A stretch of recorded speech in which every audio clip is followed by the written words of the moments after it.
بسم اللہ الرحمن الرحیم۔ آج ہم طہارت کے بیان میں حیض و نفاس کا باب آپ کے سامنے پیش کر رہے ہیں۔ جانتے ہیں کہ حیض و نفاس کے دوران عورت کے لیے کون کون سے اہم کام ہیں۔ آج کی ویڈیو میں ہم آپ کو بتائیں گے کہ حیض و نفاس کیا ہے، حیض و نفاس کے دوران عبادت کے کیا احکام ہیں، حیض و نفاس کی مدت اور علامات کیا ہیں، اور روزمرہ کی زندگی میں ان کے اثرات کیسے ہیں۔ آپ سے گزارش ہے کہ ویڈیو کو آخر تک توجہ کے ساتھ دیکھیے۔ ہم اپنے سلسلے میں سوال اور جواب کی شکل میں آپ تک مسائل پہنچاتے ہیں، اور نیچے اب ہم نے حوالہ جات بھی پیش کرنے شروع کر دیے ہیں۔ آپ چاہیں تو وہاں سے بھی چیک کر سکتے ہیں۔ حوالہ جات پیش کرنے کا مقصد یہ ہے کہ تاکہ آپ کو پورا اطمینان ہو سکے، آپ کا دل تشفی حاصل کر سکے کہ نہیں، یہ کتاب سے ہی پیش کیا جا رہا ہے۔ یہ ضرورت سمجھتے ہوئے ہم نے حوالے جات ہر سوال کے نیچے پیش کر دیے ہیں۔ آج کا پہلا سوال ہے، حیض و نفاس اور استحاضہ کسے کہتے ہیں؟ یہ تین چیزوں کی بات کر رہے ہیں، حیض، نفاس اور استحاضہ کسے کہتے ہیں؟ تو اس کا جواب ہے، بالغہ عورت کے آگے کے مقام سے جو خون عادی طور پر نکلتا ہے، عادتاً نکلتا ہے، اسے حیض کہتے ہیں، اور اگر عادتاً نہ ہو بلکہ بیماری سے ہو تو اسے استحاضہ کہتے ہیں، اور بچہ پیدا ہونے کے بعد ہو تو اسے نفاس کہتے ہیں۔ یعنی تین طرح سے بتایا انہوں نے، عورت کے آگے کے مقام سے جو تین طرح سے خون آتا ہے۔ ایک تو ہوتا ہے عادتاً، ماہواری جس کو کہتے ہیں، تو وہ اس کا نام ہے حیض، اسے حیض کہتے ہیں۔ ایک وہ ہے جو عادتاً نہیں نکلے بلکہ ایسے ہی نکل جائے، تو وہ ہے بیماری۔ اور تیسرا، بچہ پیدا ہونے کے بعد جو خون نکلتا ہے اسے نفاس کہتے ہیں۔ حیض کی مدت کتنی ہے؟ یہ نہایت اہم سوال ہے۔ حیض کی مدت کم سے کم 3 دن 3 راتیں، یعنی پورے 72 گھنٹے۔ 1 منٹ بھی اگر کم ہے تو حیض نہیں بلکہ استحاضہ یعنی بیماری ہے۔ اور زیادہ سے زیادہ حیض کی مدت 10 دن 10 راتیں ہیں۔ حیض کا خون اگر 10 دن سے زیادہ آیا تو کیا حکم ہے؟ 10 رات 10 دن سے کچھ بھی زیادہ آیا تو اگر یہ حیض پہلی مرتبہ اسے آیا تو 10 دن تک حیض ہے، بعد کا استحاضہ یعنی بیماری۔ اور اگر پہلے اسے حیض آ چکے ہیں اور عادتاً 10 دن سے کم تھے تو عادت سے جتنا زیادہ ہو استحاضہ ہے۔ اسے یوں سمجھ لیجئے کہ اس کو 5 دن کی عادت تھی، اب آیا 10 دن تو کل حیض ہے سمجھا جائے گا۔ یعنی پہلے 5 دن تھا، پھر اگر اگلی بار میں 10 دن آیا تو 10 ہی دن سمجھا جائے گا۔ اور اگر آتا 5 دن تھا، عادت یہ ہے کہ 5 دن آتا تھا، پھر آیا 12 دن، تو ایسی صورت میں 5 دن حیض کے ہیں اور باقی 7 دن استحاضہ کے یعنی بیماری کے سمجھے جائیں گے۔ امید کرتے ہیں مسئلہ آپ کو سمجھ میں آیا ہوگا۔ اگر نہیں سمجھ میں آیا، الجھن آپ کو ہو رہی ہو، تو آپ ہمارے ای میل آئی ڈی پر یا واٹس ایپ پر ڈسکرپشن میں ہم نے نمبر دیا ہوا ہے، رابطہ کر سکتے ہیں۔ انشاءاللہ آپ کو اور اس پر تفصیل سے جانکاری دے دی جائے گی۔ اور ایک حالت مقرر نہ تھی بلکہ کبھی ایسا، کبھی 4 دن، کبھی 5 دن، تو پچھلی بار جتنے دن تھے وہی اب بھی حیض کے ہیں، باقی استحاضہ کے۔ اگلا سوال ہے، سوال نمبر 4 ہے، عورت کو کتنی عمر میں حیض آنا شروع ہوتا ہے؟ یہ بھی نہایت اہم سوال ہے۔ ہم کوشش یہ کرتے ہیں کہ جو اہم سوال ہیں ان کو پیش کیا جائے تاکہ آپ کا وقت بچے اور ویڈیو زیادہ طویل نہ ہو سکے۔ تو یہ بھی اہم سوال ہے، اس کا جواب ارشاد فرما رہے ہیں کہ کم سے کم 9 برس کی عمر میں حیض شروع ہوگا، اور انتہائی اور زیادہ سے زیادہ عمر حیض آنے کی 55 سال ہے۔ اس عمر والی عورت کو عائسہ اور اس عمر کو سن ایاس کہتے ہیں۔ 2 حیضوں کے درمیان کم سے کم کتنا فاصلہ ضروری ہے؟ کتنے دنوں کا گیپ ضروری ہے؟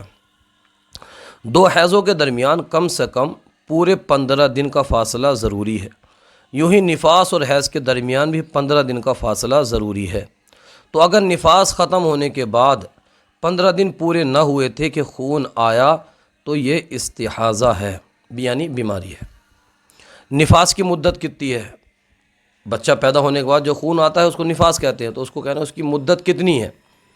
نفاس میں کمی کی جانب کوئی مدت مقرر نہیں، نصف سے زیادہ بچہ نکلنے کے بعد یعنی آدھا بچہ نکلنے کے بعد ایک آن بھی، ایک لمحے کے لیے بھی خون آیا تو وہ نفاس ہے، اور زیادہ سے زیادہ اس کا زمانہ 40 دن اور 40 راتیں ہیں۔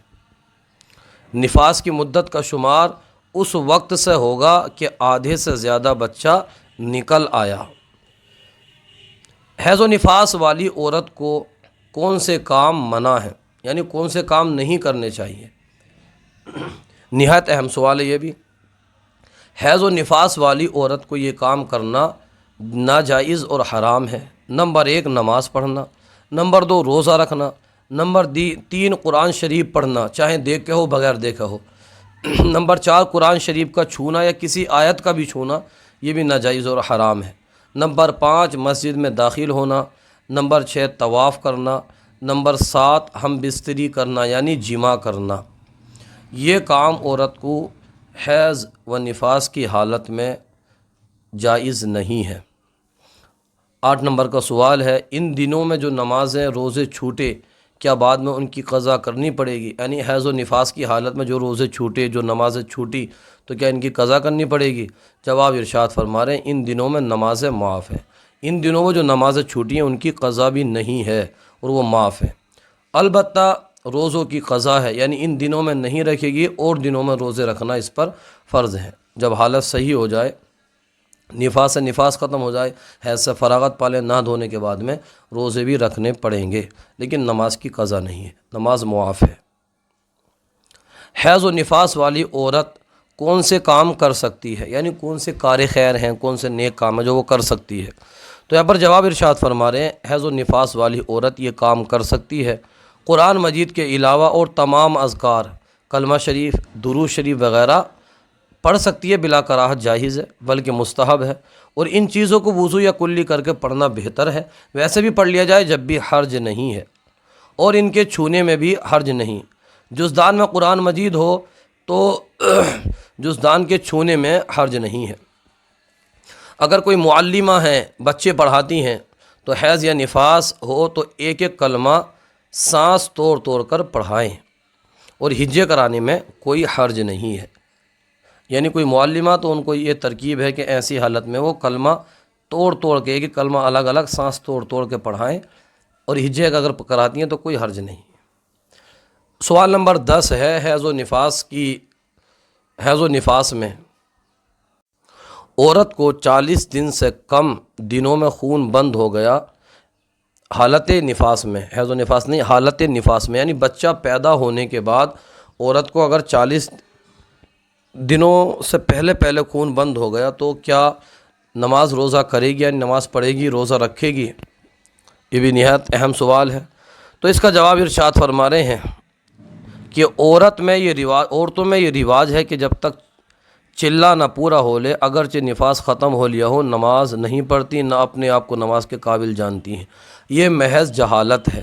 جس وقت نفاس ختم ہوا اسی وقت سے نہا کر نماز شروع کر دیں۔ نفاس چاہے 5 دن میں بند ہو جائے، بچہ پیدا ہونے کے بعد خون بند ہو گیا، نہا کر کے نماز شروع کر دیں، چاہے 5 دن ہو، چاہے 10 دن ہو، چاہے 20 دن ہو، 40 دن کے اندر کتنے بھی دن میں کم ہو جائے تو جیسے ہی بند ہو جائے خون آنا، فوراً نہا کر کے غسل کر کے نماز شروع کر دیں۔ اب حوالے کے لیے فتاوی رضویہ جلد 4 صفحہ 358 ملاحظہ فرما سکتے ہیں۔ سوال نمبر 11 ہے، کیا استحاضہ کی حالت میں بھی نماز روزہ معاف ہے اور عورت سے صحبت حرام ہے؟ استحاضہ جیسا کہ آپ کو عرض کیا، بیماری کی وجہ سے جو خون نکلتا ہے۔ استحاضہ میں نہ نماز معاف ہے، نہ روزہ، اور نہ ایسی عورت سے صحبت حرام ہے۔ آج کا سلسلہ آپ کو کیسا لگا کومنٹ باکس میں ضرور بتائیے۔ اگر کوئی غلطی ہو تو ہماری اصلاح فرمائیے۔ ہماری یوٹیوب چینل الحیات اکیڈمی کو ضرور سبسکرائب کیجیے۔ جزاکم اللہ خیرہ۔